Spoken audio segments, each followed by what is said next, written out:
यथा ब्रह्मांडे तथा पिंडे।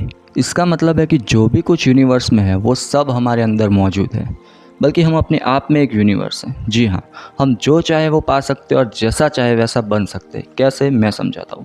देखो, यूनिवर्स जो है वो हम इंसानी भाषा को नहीं समझता है। ना उसको हिंदी समझ में आती है, ना उसको इंग्लिश समझ में आती है। उसको बस एक ही भाषा समझ में आती है और वो है वाइब्रेशन की भाषा। ठीक है। यूनिवर्स में दोनों तरह की चीज़ें मौजूद होती है। उसमें पॉजिटिविटी भी होती है और नेगेटिविटी भी होती है। अब ये तुम पे डिपेंड करता है कि तुम किस तरह की चीज़ें अपनी तरफ अट्रैक्ट करना चाहते हो। अगर तुम्हारे दिमाग में लगातार नेगेटिव थॉट्स चल रहे हैं, इसका मतलब कि तुम अपनी बॉडी से नेगेटिव वाइब्रेशंस छोड़ रहे हो, है ना। अभी वो पूरे यूनिवर्स में फैलेंगे और उसके ही तरह के नेगेटिव वाइब्रेशंस के साथ वो अलाइन होंगे और तुम्हारी तरफ नेगेटिविटी अट्रैक्ट होगी।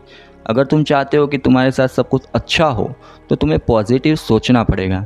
हमारे साथ जो भी घटनाएं घटित होती है उसमें दो पहलू होते हैं, पॉजिटिव भी होता है और नेगेटिव भी होता है। लेकिन हम क्या करते हैं, उसके सिर्फ नेगेटिव पहलू पे ज़्यादा जोर देते हैं और उसके बारे में ज़्यादा सोच करते हैं।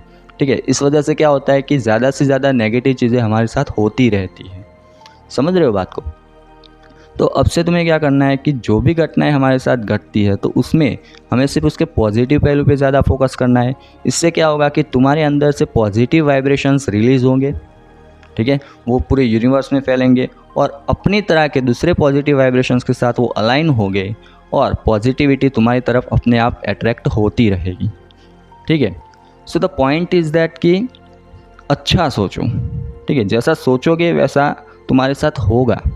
तुम अच्छा सोचोगे तो तुम्हारे साथ अच्छी चीज़ें होगी, तुम बुरा सोचोगे तो तुम्हारे साथ बुरी चीज़ें होगी। ठीक है। क्योंकि तुम ही अपने आप के एक भाग्य विधाता हो। Now wake up.